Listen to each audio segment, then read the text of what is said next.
Hello everyone, my name is Russell Shaw. I'm with the John Maxwell team, and I've got a leadership lesson I want to bring to you. You never know where you're going to run across one. A friend of mine was playing cards in Las Vegas. He's playing 7-card stud, and he told me this story, and I thought there were some really good leadership lessons here. So listen to the story and see if you can pick them out as you go along.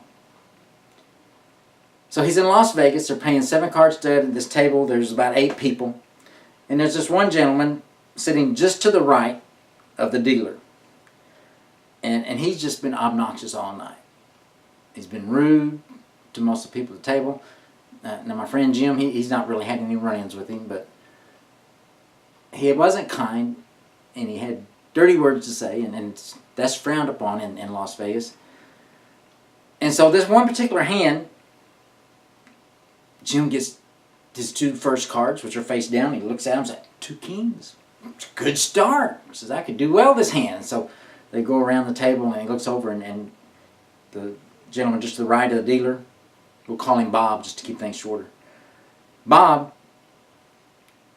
on his first face card up, he gets a queen, and my friend gets a king. So as they're going around there, my friend gets another king. And then later on, he gets an ace, and Bob gets an ace. And so my friend has for sure got four kings. And he's looking around now. Bob has dropped around $3,000 at the table tonight. And he's down to his last 300, and he's putting that in the pot.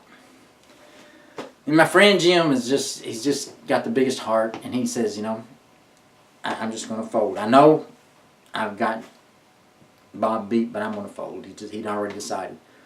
And so as it comes around, Jim calls, which means everybody else has to show their cards. And so Bob shows his cards, and he's got 3 queens, 2 aces, full house. That's a really good hand, and it's a winner many times.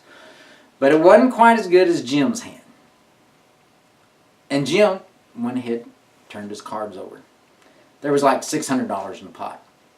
My friend Jim had done really well that night, but the money wasn't important to him. He wanted to be gracious to this guy who was down on his luck.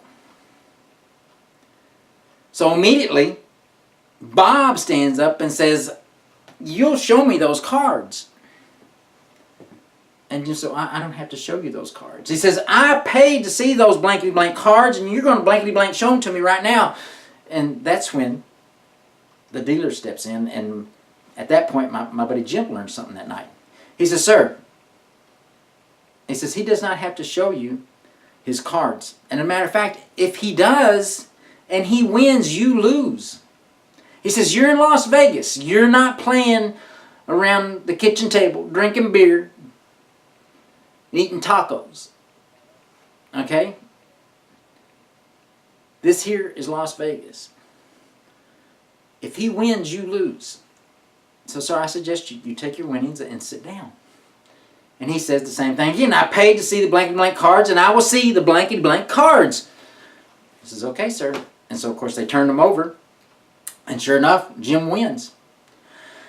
And so as Bob storms out of the building, everybody stands up and gives Bob a standing ovation as he leaves. So as you can see, there's several lessons here, but the 3 that I chose was, number 1, the gentleman had a very low emotional quotient. You may have heard of the intelligent quotient, which is pretty much set. But whenever you have a high emotional quotient, it means that you don't let things bother you, and you're more stable whenever things go wrong and those type things. And there's other things that are in that. But if you have a high EQ, most people with that are successful. They don't make it on their IQ alone. And then, of course, he wasn't very much of a grateful person. He didn't have gratitude for somebody giving him something. And of course, he didn't know.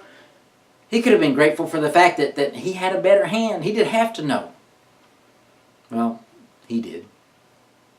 But he could have said he won and left it at that. And then, of course, he just had a bad attitude. A lot of people have bad attitudes, and in the end, what do they get from it? Absolutely nothing. So, I like to help people be successful. I like to help them become more than they are.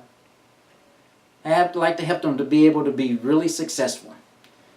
So if you want to get more training, help you raise your EQ, and several other areas of success that we can take a look at, I would be glad to help you. So get in touch with me and let me know what I can do to help you become the best person that you can be. Thank you very much.